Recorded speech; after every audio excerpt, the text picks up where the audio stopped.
Hola a todos y a todas, ¿cómo están? Mi nombre es María Rosa y vamos a trabajar juntos durante todo este cuatrimestre sobre asertividad. Como la mayoría de ustedes saben, asertividad es una técnica de comunicación y es por eso que hoy específicamente vamos a hablar de comunicación. La comunicación parece algo sencillo porque la usamos, de hecho, desde nuestro primer día de vida. Entonces nos parece muy natural y muy sencilla, pero la realidad es que no lo es. Hay montones de elementos que componen la comunicación que ni siquiera se nos ocurre a veces tenerlos en cuenta porque lo tenemos naturalizado. ¿Qué es la comunicación? La comunicación es un intercambio de mensajes entre personas. Por supuesto, esto lleva un proceso y un tiempo. Y no se reduce al mero hecho de hablar. Muchos individuos se comunican o piensan que se comunican solo hablando y están muy lejos de eso. ¿Cuáles son los elementos de la comunicación? En primera instancia los vamos a nombrar y después los vamos a detallar. Para que haya una comunicación debe haber un emisor, un mensaje y un receptor. Un canal, un código y un contexto. Esto como mínimo, para que este proceso se retroalimente. ¿Sí? ¿Qué es el emisor? El emisor es aquella persona que envía el mensaje y el receptor es el que lo recibe. El mensaje está compuesto por códigos. ¿Qué son los códigos? Los códigos es el idioma, ¿no? Los signos y los elementos y del modo que yo envío este mensaje, ¿no? Es el idioma. Y un canal. ¿Qué es el canal por donde viaja el mensaje? Puede ser oral, puede ser escrito, puede ser de señas. Hoy por hoy tenemos la tecnología que nos ha agregado el Zoom, el Google Meet, las videollamadas, el WhatsApp, etc. Entonces, dijimos emisor, mensaje, receptor, canal y código. Pero esto, a su vez, tiene que estar armónicamente en un contexto. ¿Qué queremos decir con esto?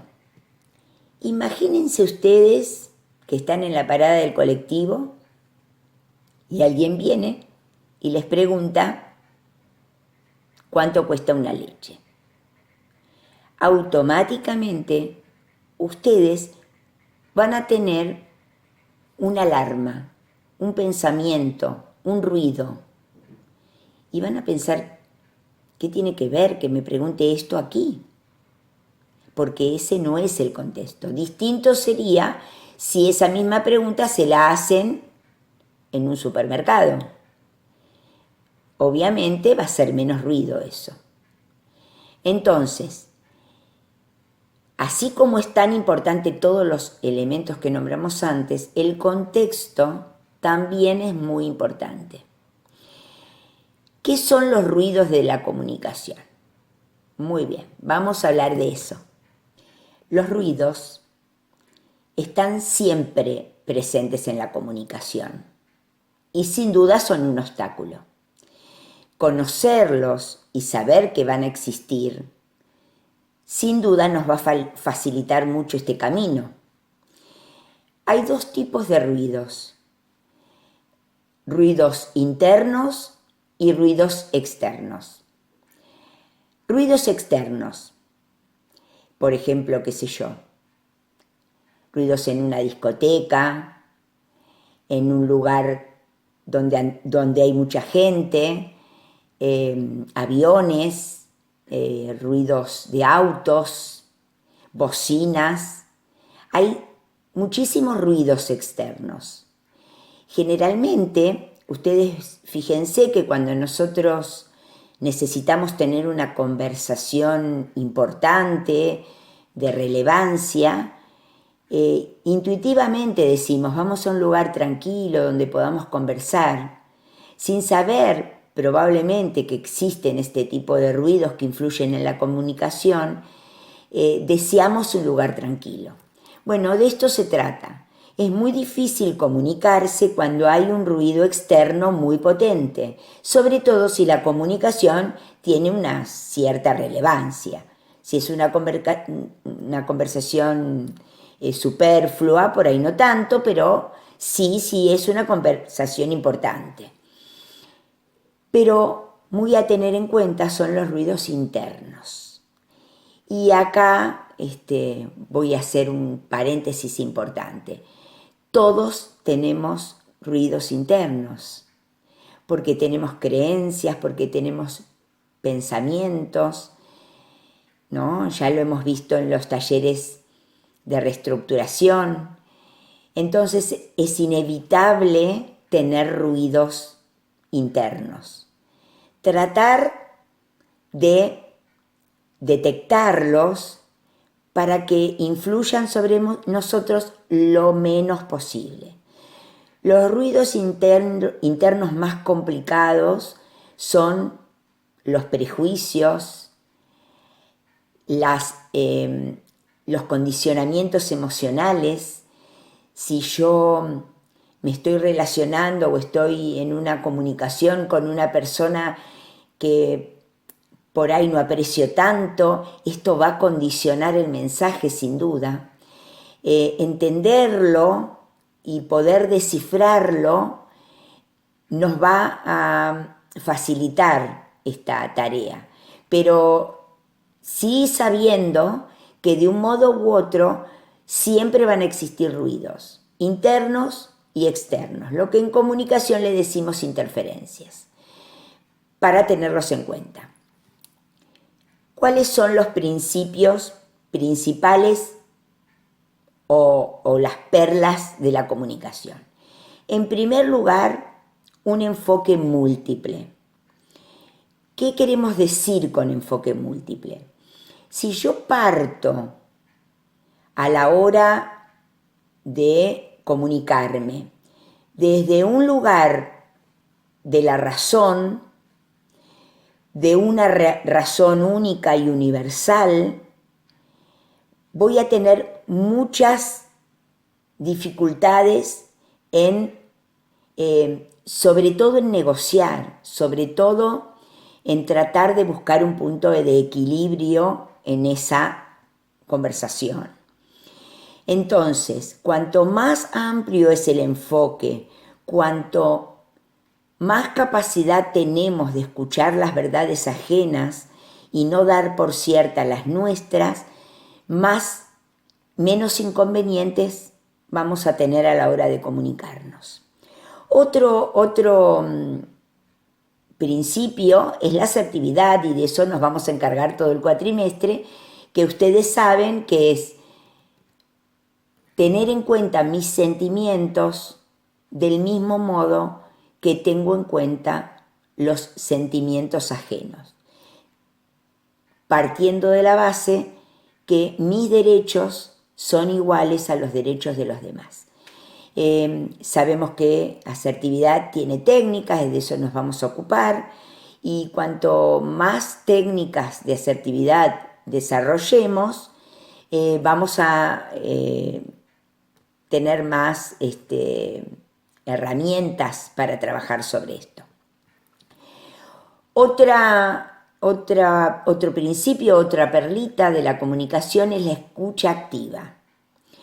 Es muy importante, si queremos que sea fluida esta comunicación y que haya intercambio, que tanto el emisor como el receptor tengan la capacidad de convalidar que el otro me ha entendido, ¿no? O sea, yo debo, cuando a la hora de dar un mensaje, este mensaje debe ser claro y tengo que ocuparme de que mi receptor haya entendido lo que yo le quise decir lo mejor posible, entendiendo que siempre hay interferencias, pero que sea lo más claro y entendible posible. Para esto es necesario que la comunicación sea clara, pero que la escucha sea activa, ¿sí? Otro elemento muy importante es la gestión de compromiso. A la hora de gestionar un intercambio de diálogo con alguien, sobre todo si esta comunicación es importante o es de relevancia, que yo tenga el compromiso de negociar, de ceder espacios, ¿no? Este compromiso de tratar de solucionar el conflicto en el que estamos, que estamos abordando, ¿sí? Esta gestión de compromiso, este compromiso por ceder espacios, por negociar, va a dar un aire fresco a esto, ¿sí? Porque entendemos que no hay verdades absolutas ni hay razones absolutas. Y por último, la importancia de un diseño de conversación, que eso lo vamos también a trabajar en asertividad, que es cuanto más importante sea lo que tenemos que decir, necesita de un esquema previo, de tratar de diagramarlo previamente, no ir a la conversación o a la resolución sin red, sin haberla programado, sin haberla pensado, sin haberla diseñado, ¿no? Es muy importante diseñar una conversación cuando esta conversación merece, digamos, nuestro compromiso. Muy bien, estos son los fundamentos básicos. También tenemos que entender que para que dos personas se relacionen adecuadamente y se comuniquen adecuadamente, se necesita de técnicas que se aprenden, que siempre estamos listos para poder saberlas y que partiendo de estudios que se han hecho sobre lo que es la comunicación, dada la importancia de ello, se han hecho grandes estudios. Uno de los estudios que se han hecho son los de los axiomas de la comunicación. Bueno, ¿qué es un axioma? Un axioma es una verdad indiscutible, universalmente, que generalmente se utiliza para desarrollar teorías. Es tan clara y tan evidente que no necesita comprobación científica. Paul Watzlawick, que es un psicólogo, sociólogo, filósofo austríaco, desarrolla los 5 axiomas de la comunicación. ¿Cuál es el primer axioma? Es imposible no comunicarse. No existe la no comunicación a partir del momento que no existe el no comportamiento. Watzlawick dice que al comportarnos de una determinada manera estamos comunicando. Y de verdad que esto así sucede, porque cuántas veces nosotros recibimos mensajes del comportamiento del otro, ¿sí? Segundo axioma, hay un nivel de contenido en la comunicación y un nivel de relación. Y uno influye sobre el otro, interrelacionándose de manera que se produce una metacomunicación. ¿Qué quiere decir esto? Vamos a dar un ejemplo. Supongamos que una mamá le dice a su hijo, cuídate amorosamente. El contenido es la palabra cuídate. La relación es una relación amorosa, un cuídate que le está indicando al niño que su mamá quiere que se cuide porque lo quiere, ¿verdad? Diferente es que nosotros recibamos de alguna persona amenazante un cuídate, ¿no? El contenido es el mismo, pero la relación con el mensaje es diferente, porque ese cuídate nos está diciendo, nos está manifestando una amenaza, ¿sí? Entonces, hay un nivel de contenido que puede ser el mismo y un nivel de relación con el mensaje que quiere decir otra cosa. A esto se refiere este axioma. Tercer axioma. La naturaleza de una relación depende de la puntuación que cada uno de ellos hace sobre sus comunicaciones. Vamos a aclarar un poquito esto. Imaginemos una pareja, ¿no? Que la mujer le dice al esposo, vos nunca me hablás. Entonces el esposo le dice, no te hablo porque cuando me hablás, vos no me escuchás. La mujer le contesta, yo no te escucho porque cuando vos me hablás, me gritás. Y el esposo le contesta, si no me hablás, cada vez te voy a gritar más. Esto es una comunicación que ha entrado en un círculo vicioso y además ha entrado en un comportamiento de acción-reacción. Cada uno piensa que hace determinada acción a consecuencia de lo que el otro dijo, ¿sí? Mientras que la comunicación en realidad es un intercambio y una negociación constante. Esto es una verdadera comunicación. Esto es un círculo vicioso de donde entran algunos procesos comunicacionales. Cuarto axioma. Hay dos formas de comunicarse, una digital y una analógica. El modo digital es la comunicación verbal y el modo analógico es la comunicación no verbal. Esto lo vamos a ver muy detalladamente en asertividad, qué significa la comunicación verbal y la no verbal, pero muchos de ustedes más o menos ya deben intuir qué es lo que decimos y de qué modo lo decimos con nuestra postura corporal, por ejemplo. Y el quinto axioma está hablando de relaciones en la comunicación complementarias y simétricas. Una relación simétrica se comunica de igual a igual. Por ejemplo, dos amigos, dos hermanos, ¿sí? Dos compañeros de trabajo. Cuando las comunicaciones son no simétricas o complementarias, son las comunicaciones a las que nos referimos, por ejemplo, de el jefe al empleado, el maestro al niño, el padre al hijo.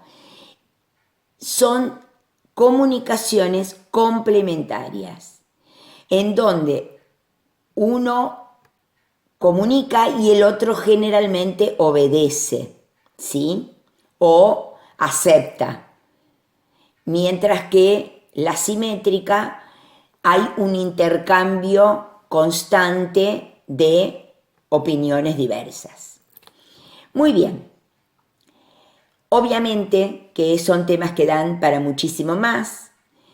Espero que se haya entendido. De todos modos, ustedes saben que tenemos un espacio para preguntas y estaremos dispuestos a contestar todas las preguntas que necesiten. Así que les deseamos que la clase les haya gustado y les haya servido. Nos encontraremos el sábado en el espacio de preguntas y les mandamos un besito enorme a todos y a todas. Hasta pronto.